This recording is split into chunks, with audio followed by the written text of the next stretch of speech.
Okay, I appreciate everybody waiting for me. I'd like to start by just complimenting our fans. Really excited about the crowd we had there today at High Point Solutions Stadium.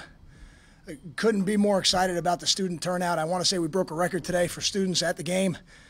And we saw the other team, I think, jumped off sides a couple times. It has an effect. It had an effect on us when we've been in different places. It certainly has an effect on the other teams that come here.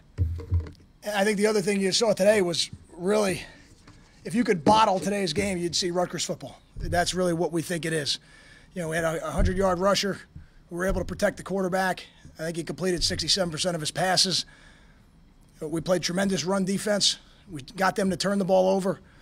And we made some significant plays in the kicking game. I thought maybe a little bit erratic in the kicking game today, but we certainly made some big plays. And I think probably the most important drive of the game, even though it didn't yield points, was starting on the -1 and being able to flip the field 98 yards and making them start on the -1. I thought that was really a tipping point in the game where we had the lead and were able to solidify it to a certain degree, even though there was a lot of football left to play at that point. With that, I'll take questions. Kyle, as well as your defense played today, is offense making you point to be more conservative in a game like that?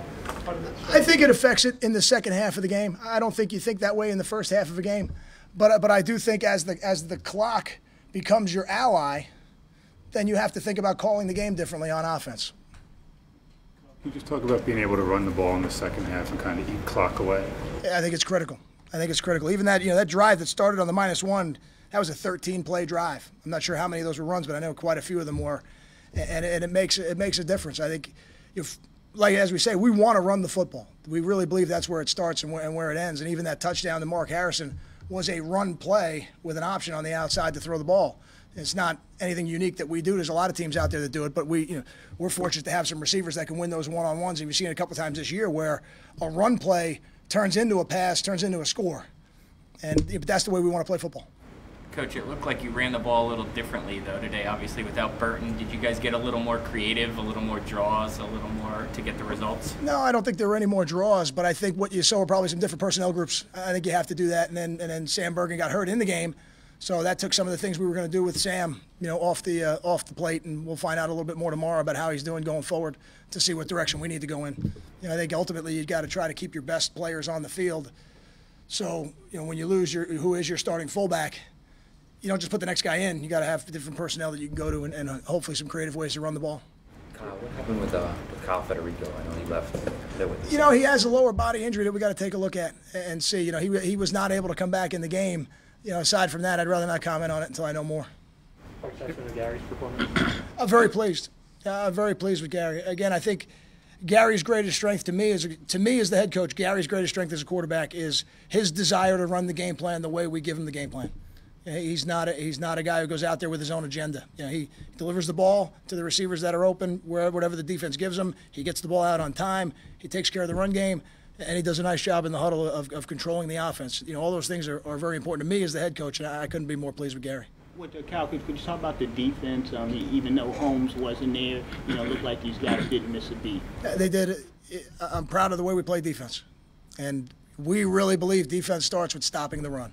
That's the first thing you got to do if you want to play good defense. And I think we held them under 60 yards today.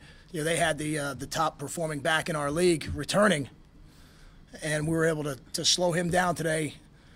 And I know he didn't play in the first quarter, but I'm excited about the way we're playing defense, and we were fortunate that we were able to turn him over, I think 4 times, in the passing game. So when they wanted to throw it, ultimately they threw it to us a couple times.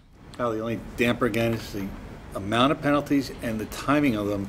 How frustrated are you growing with that? And it's because it seems like a lot of them can be avoided. I don't know, frustrating, disappointed. That disappointed would be more the word I would use. We had a couple new guys in the game who we had number 95, Kenny Kirksey, new guy in the game, a little over anxious, jumps off sides on a play. New fullback goes in the game, gets a holding, which is a significant play because it's a scoring play, brings back a score. So I haven't seen it to see what exactly the reason was, but I'm sure it was a good call. Because I thought the officiating, I thought they did a nice job today. I had a player in Jamil Morrell playing a new position, a little over anxious, he jumps off side. So there's no doubt that those are things. The delay of game is really on me more than anybody else. I should be in a position where I can call a timeout. I didn't have myself positioned close enough to one of the officials where I could get the timeout because Gary doesn't have the ability to do that. I have to do that. So it was certainly disappointed. You know, that'd be more the word I would use. But we're gonna continue to work on it. You know, we had another hands to the face. That was the ones I thought we were past that, and that resurfaced again in that last drive. So we got to go back and just make sure that what we're teaching it the right way, and we're holding them accountable in practice. It's the only way. The only way I think we can get better at it is to continue to hold them accountable in practice, and that's what we've been doing, and we'll continue to do it. Kyle, are you concerned about what the CQ exchanges? I'm certainly concerned about it. You know, those are things that you assume they'll go well. You don't assume they won't go well. So when you have, you know, a high shotgun snap or an under center exchange that doesn't go the right way, you know, there's certainly cause for concern. Now, it's not something that happened in practice, so we got to see, you know, what exactly was going on in the game. Were we late getting the play in, which created a rushed atmosphere at the line of scrimmage? You know, I think we have to examine as coaches what we did to make that happen, because it's not something that's happened in practice. Kyle, were you impressed by the way the team was able to avoid the hoopla of the national ranking and the big crowd and all the other stuff? I'm pleased about it, but it doesn't surprise me. I said that all week. You know, it's not. We understand, you know, rankings right now, they're great for the fans, they're great for excitement, they're great for TV, they're great for conversations, but ultimately it's the rankings at the end of the year, the only ones we're concerned with. You know, the ones you earn after your complete body of work of 12 games and then your bowl game, you know, that's ultimately what we're concerned about, and it's no different with anything else. You know, starting tomorrow when we report back, we'll go back to working on being 1-0 next week. Any other questions? In retrospect, do you have any second guesses about trying the 50-yarder? It looked like it was into the wind. I don't, and here's why. You know, because he made a 54-yarder in pregame. You know, we felt really good. Correct. Okay. We felt really good that he had enough leg to get it there. You know, we got to make sure we protect it. You know, that was more of the issue than I think anything, and we'll see the trajectory of the kick, but it's always going to be a little lower on those long kicks. But no, I don't regret doing it because he had made two. I have a lot of confidence in Kyle's leg. Is that where Kyle got hurt? Was that the play? I don't believe it was. Kyle, when you watch Jamison run, what do you see? Like during, not on tape, but during games. I think the greatest compliment I can give Juwan is his ability to make positive yards out of nothing. And I think we did a good job at times of blocking, but if you're going to have an effective run game, you need a back that ultimately can make something out of nothing. All the great backs do that at every level. And I think Juwan has that ability, and that's what's exciting about getting a chance to hand him the ball throughout the game. Coach, it looks like your passing game is extremely balanced as far as receivers getting a number of catches. It looks like they're all that equal. Is that something you're pleased with? It's something I'm pleased with, but it's not something that we mandate. It's not. I want Gary to throw it wherever the defense allows him to throw it. You know, we don't. Very rarely we line up and say, "Hey, we're going to throw it to one particular guy." That's not the way really the pass game is built. It's built with progressions, and whatever the defense does dictates what progression you go to. And I think what Gary's done is a nice job of going through his progressions and delivering the ball to the right people. I think that's why the stats turn out that way. Got time for two more questions. Kyle, the interceptions, and then Wayne finding the end zone. Just talk about all those. Oh, it's exciting. You know, and again, I think when you can make teams one-dimensional, that's when that happens, and it's almost like an avalanche.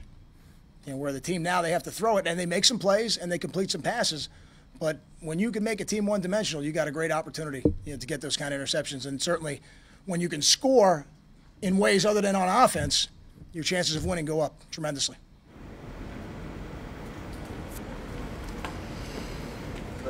Thank you.